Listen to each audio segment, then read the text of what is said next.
Bi ye alamisa don ye septanburu kalo tile 18 san 2025 Bamakɔ News TV jamananin filɛlibagaw a ye aw bisimila an ka kunnafoni sintelmanw kɛnɛ kan. Kunnafoni daminɛna bi alamisa septanburu kalo tile 18 san 2025 a yirala k'a fɔ ko an ka Mali sɔrɔsiw ye wulikajɔ dɔ kɛ Yansesi dugu kɔnɔ kɛrɛnkɛrɛnnenya la Kidali marabolo kɔnɔ. A bɛ ye k'a fɔ an ka wolomasigi tabaw ye Bamanci tigilama dɔw bɔnɛ u ni na ani k'u ka bolimafɛn dɔw fana tiɲɛ ni o bɛ tali kɛ motow la. L'état-major général des armées ale y'a yira k'a fɔ ɲininiw bɛ senna Mali fantan ani naani bɛɛ lajɛlen fɛ yaasa tigɛ ka se ka da nin maa kofɔlen ninnu kan. Kunu araba septanburu kalo tile 17 san 2025 Wagadugukaw fɛ yen u ye an ka CNT ɲɛma kunbɛn ni o ye Maliki Jaw ye. A bisimilala ni dɔnnifa Usman Buguma ye ni ale ye u ka wasabulon ɲɛma ye. U ka nin ɲɔgɔnye in bɛ tali kɛ min kan o de ye AES wasabulon bɛna sigi cogo min na. O min baaraw bɛ na dabɔ ni kalo in tile 18 k'a kun cɛ a 19 na san 2025. An bɛ to ni Mali kunnafoniyaw ye. Bɔlɔlɔw lakanani tako sabananw baaraw n'u bɛna don Octobre kalo tile 27 ka taga bila a tile 31 don na san 2025 anw fɛ yan nɔ CCB la. Ni don in na maaba caman na ye kɛnɛ kɔnɔ i n'a fɔ majoli minnu ka dɔnniyaw bɛ tali kɛ bɔlɔlɔ lakanani cogo kan. Faso taw ani kɛnyɛrɛye taw u ka nin ɲina ɲɔgɔnye in dakun bɛ min kan o de ye bɔlɔlɔw bɛ se ka lakana jamana 3 in kɔnɔ ni o ye AES jamanaw ye. Ɲina kɛnɛ in bonya n'a karama bɛ jamana 3 in dɔnnikɛlaw bolo bɔlɔlɔ lakanani bunakun kan. Kunnafonidilaw minnu ka kunnafoni min bɛ cari bɔlɔlɔw fɛ ni u ka jɛkulu tɔgɔ ye Appel Mali ye. Olu ye hakilikulu kɛnɛ dɔ sigi kunu araba septanburu kalo tile 17 san 2025 Memorial Modibo Keyita la. Nin ɲɔgɔnye in kun bɛ tali kɛ min kan o de ye kunnafonidilaw ka sariyaw bɛ se ka lakodɔn cogo min na ani k'u kisi kunnafoni jantigitaw ma walasa ka cɛbɛn nati.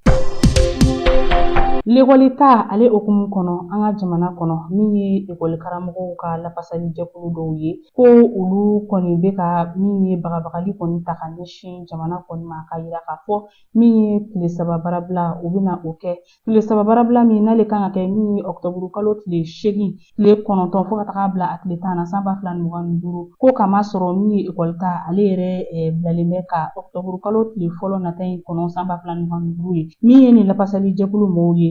U kɔni y'a yira k'a fɔ min ye u ka école karamɔgɔw minnu n'olu kun bɛ baara kɛ min ye chrétienw ka écoliso la ni o ye min ye école catholiquew ye. Ayiwa ko olu kɔni bilala ka bɔ baara la. Ko olu kɔni ka min ye jamana marabaaw ye u ka fɛɛrɛ kɛ yaasa ka se ka min ye ni école karamɔgɔw ninnu ta ka bila min ye jamana ale yɛrɛ ka hukumu kɔnɔ ni o ye fonction publique ye walima collectivité territoriale la. U kɔni y'a yira k'a fɔ olu ye fɛn bɛɛ lajɛlen kɛ ko nka min ye kɛlɛkɛ bere kelen min bɛ olu bolo o de ye min ye baaraɲɔgɔn ye fo tile 3 kɔnɔ.